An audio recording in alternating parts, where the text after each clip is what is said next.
सी ज्ञान प्रवृत्ति वीर सेन की वाणी है, समंत्र भद्र सी तार्किक वृत्ति इनमें बड़ी निराली है।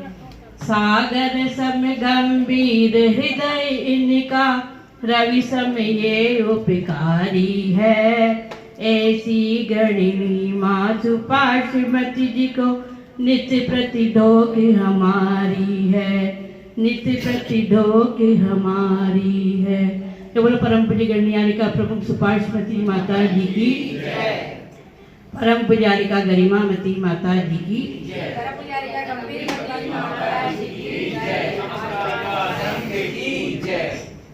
एक दिन एक भक्त ने भगवान से पूछा कि भगवान एक बात पूछूं। तो भगवान ने पहले तो मना किया, फिर बोला पूछो।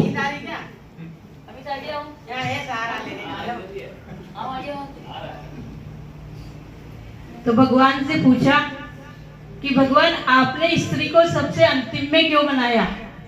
जब भगवान ने सृष्टि की रचना की तब स्त्री को सबसे अंतिम में बनाया, तो कि आपने स्त्री को सबसे अंतिम में क्यों बनाया?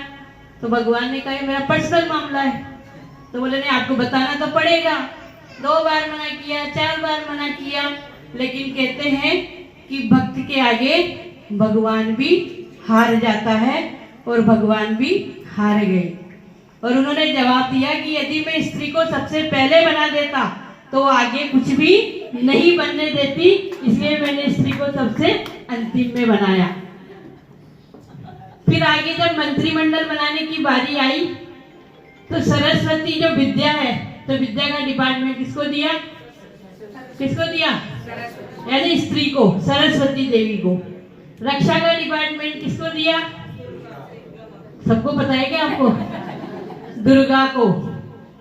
और फिर तीसरा क्या बताया? लक्ष्मी का डिपार्टमेंट किसको दिया? विटामिन एम का किसको दिया? फिर पुरुषों के लिए बचा ही क्या है? बचा कुछ?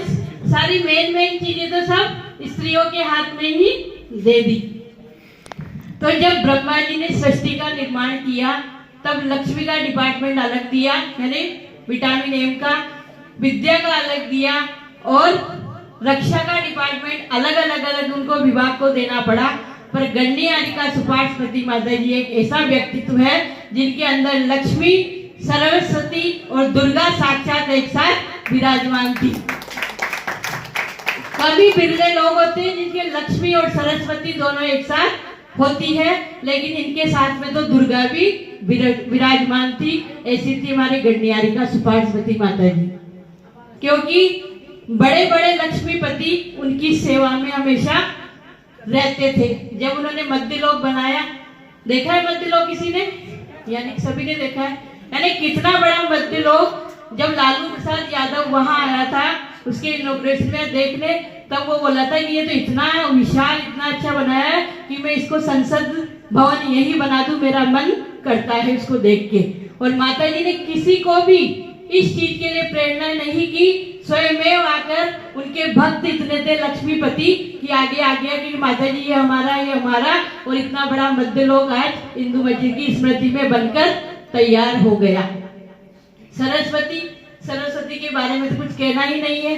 पहले भी बताया, आपको कई बार भी बता चुके हैं कि जिन शास्त्रों की टीका गणनियारिका सुपार्श्वती माता जी ने की है, उन शास्त्रों को बड़े बड़े पंडित और साधु लोग भी हाथ लगाने से भी, पढ़ना तो बहुत दूर की बात है, खाली देखते हैं और देख के हाथ जोड़ के नमस्कार करके रख देते हैं। ऐसे तत्वार्थ श्लोक वार्तिक आपका प्रश्न था ना, बहुत सारे लोग हमसे पूछने आते थे ये प्रतियोगिता दी, तो फिर हमको याद आता कि आज क्यों पूछ रहे, फिर याद आता कि प्रतियोगिता का प्रश्न है, तो मैं कहा हमको ही नहीं आता। अब आज आता है हमको, सब आज बता देंगे आपको कि किसने क्या है। तो श्लोक वार्तिक, राजवार्तिक, तत्वार्थ वृत्ति आदि ऐसे बड़े बड़े ग्रंथों की टीका गणनियारिका सुपार्श्वती माता जी ने की है। तो इसलिए सरस्वती की वो साक्षात अवतार थी। हमसे ज्यादा आपको पता है कि माता जी कभी स्कूल नहीं गए, पता है ना सबको कि वो कभी स्कूल में जाके नहीं पढ़े। जब माता जी को पढ़ने के लिए उनके पिताजी हरक चंद जी ने एक कोई पंडित जी थे, पंडित जी उनके पास पढ़ने भेजा। तो पंडित जी ने गति कितनी होती है, कसाई कितनी होती है, पढ़ाना चालू किया। तो उससे पहले गण्यहारिका सुपाठमती माता जी जो ब्रह्मचारिणी में थी घर में ही, तो उन्होंने छह डाला तत्वार्थ सूत्र सब बोलकर उनको सुना दिया। तो वो भी बोला कि भाई मैं तेरे को पढ़ाने आया हूँ कि पढ़ने आया हूँ, यानी वो भी हाथ जोड़ के उनको चले गए। यानी शुरू से ही इतने माता जी विद्वान थे। और दुर्गा, दुर्गा क्यों कहा उनको, क्योंकि जब भी आगम के विरुद्ध कोई भी एक शब्द बोलता था तो माता जी कितने शांत थे। ऐसे तो सबको पता है ना कितने शांत थे। कभी देखा उनके चेहरों पे आक्रोश, कभी देखा किसी ने नहीं ना। लेकिन यदि आगम के विरुद्ध कोई एक शब्द भी बोल दे तो वो दुर्गा का रूप धारण कर लेते थे और उसको शास्त्र की भाषा में समझाकर ही रहते थे। हमारी दीक्षा के टाइम बहुत सारे लोग होंगे, तब वहाँ योगेंद्र सागर जी महाराज जी भी थे हमारी दीक्षा के टाइम। तो उन्होंने भी बोला था कि आरिकाओं की नवदा भक्ति के बारे में जितना खुला और इतने डंके की चोट पे गण्यहारिका सुपाठमती माता जी ने बोला है, पूरे हिंदुस्तान में इतना खुलकर कोई भी नहीं बोल सकता। इसलिए उनको साक्षात दुर्गा का भी स्वरूप बताया गया है। और भी उनके जीवन के बहुत सारे है संस्मरण बताने के लिए, पर घड़ी